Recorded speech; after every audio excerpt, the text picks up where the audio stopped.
दोस्तों, होली जिसको खुशियों का त्योहार माना जाता है, लेकिन इस होली में जिस तरीके से हुड़दंगई की जा रही है, मस्जिदों के बाहर नाचा जा रहा है और मस्जिद का गेट तोड़कर अंदर घुसने की कोशिश की जा रही है, मुसलमानों के साथ बदतमीजी की जा रही है। रास्ते में अगर कोई जा रहा है तो उसके ऊपर जबरदस्ती रंग फेंका जा रहा है। आप अंदाजा लगाइए कि एक विशेष समुदाय को परेशान करने की कोशिश की जा रही है और अधिकारी किस भाषा का इस्तेमाल कर रहे हैं कि वर्दी पहनकर वो सड़क छाप जैसे लोगों की भाषा बोल रहे हैं। अब एक ताजा मामला महाराष्ट्र के रत्नागिरी से आया है, जहां पर एक बड़ी भीड़ मस्जिद पर धावा बोलने की कोशिश कर रही थी। तरावी की नमाज खत्म हुई और उसके जस्ट बाद होली का रंग लेकर मस्जिद में घुसने की कोशिश की गई। मस्जिद के दरवाजे को तोड़ा गया और ये सब पुलिस की मौजूदगी में हो रहा था, जिसका काम होता है रक्षा करना। आप अंदाजा लगाइए कि पुलिस की मौजूदगी में ये तमाम चीजें की जा रही हैं। हिंदुत्ववादियों की भीड़, जो एक बड़ी संख्या में लोग थे, वो मस्जिद में घुसना चाहते थे, लेकिन वहां पर ऐसा नहीं हो पाया। लेकिन सवाल यह है कि आखिर पुलिस की मौजूदगी में जब ये सारी चीजें हो रही हैं तो पुलिस क्या कर रही है, जिसका काम होता है कि लॉ एंड ऑर्डर पूरी तरीके से सही रखना है, लेकिन उनकी मौजूदगी में एक भीड़ विशेष समुदाय के धार्मिक स्थलों पर हमला कर रही है और वो खड़े होकर तमाशा देख रही है। आप अंदाजा लगाइए कि कैसा नया भारत बनाया जा रहा है। प्रधानमंत्री नरेंद्र मोदी कहते हैं कि देश विश्वगुरु बनेगा, 5 ट्रिलियन इकोनॉमी वाला देश बनाएंगे, लेकिन उसी देश में एक विशेष समुदाय के लोगों को परेशान किया जा रहा है। रमजान का पवित्र महीना चल रहा है, लेकिन इस पवित्र महीने में जगह जगह से ऐसी तस्वीरें और खबरें सामने आ रही हैं जिसको देखकर मन विचलित हो जा रहा है।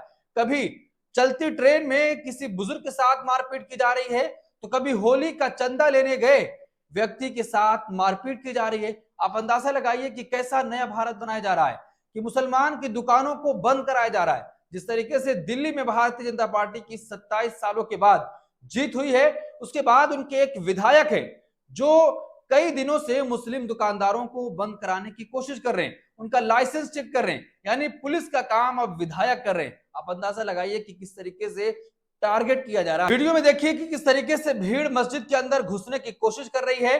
पुलिस पास में खड़ी है, लेकिन पुलिस कुछ भी नहीं कर पा रही है। क्या पुलिस के ऊपर ऊपरी दबाव है कि जिसके चलते कोई भी कार्रवाई नहीं हो रही है? वीडियो में ऐसे तमाम जो हुड़दंग मचा रहे हैं वो देखे जा सकते हैं। सवाल यह है कि क्या उनके ऊपर कार्रवाई होगी?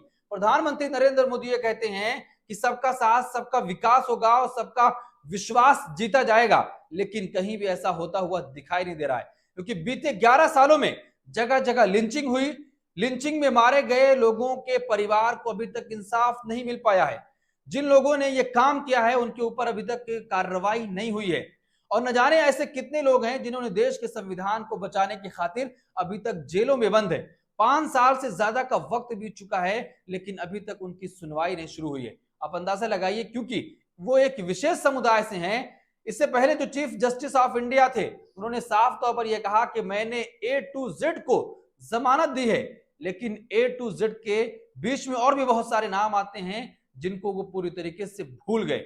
सवाल ये उठता है कि क्या न्यायपालिका पर भी दबाव है कि जिस तरीके से सुप्रीम कोर्ट के सीनियर वकील कॉलिन ने साफ तौर पर यह कहा कि संघ परिवार का कब्जा हो चुका है, न्यायालय भी पूरी तरीके से दबाव में है और सही फैसले यहां से नहीं दिए जा रहे हैं।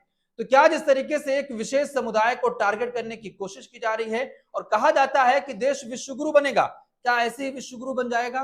क्या आप विशेष समुदाय के लोगों को परेशान करेंगे, उनके धार्मिक स्थलों पर हमला करेंगे और एक ऐसा त्योहार जो खुशियों का त्योहार है, रंगों का त्योहार है, उस त्योहार को बदनाम करने की कोशिश की जा रही है कि उस त्योहार के दिन मस्जिदों पर हमला किया जा रहा है। अब उससे बचने के लिए मस्जिदों को ढका जा रहा है कि कहीं उस पर रंग ना फेंक दिया जाए। आप अंदाजा लगाइए कि एक जो भीड़ है व्हाट्सएप यूनिवर्सिटी के जरिए से जो पिछले कुछ सालों से नफरत परोसी जा रही थी, अब एक भीड़ की शक्ल में वो सांप्रदायिक लोग खड़े हैं कि कहीं भी अगर आपको कोई दाढ़ी टोपी वाला दिख जा रहा है तो उसके साथ बदतमीजी कर रहे हैं। अगर धार्मिक स्थल मुसलमानों का दिख जा रहा है तो उसके ऊपर हमला करने की कोशिश, उसमें घुसने की कोशिश कर रहे हैं। और जिस तरीके से उत्तर प्रदेश के मुख्यमंत्री योगी आदित्यनाथ ने कहा कि मथुरा और काशी के लिए रास्ता साफ हो चुका है, हमने बजट में उसके लिए एक विशेष प्रावधान लाया है। आप अंदाजा लगाइए कि संवैधानिक पदों पर बैठे लोग अब ऐसी भाषाओं का इस्तेमाल कर रहे हैं। क्या आप उनसे इंसाफ की उम्मीद कर सकते हैं?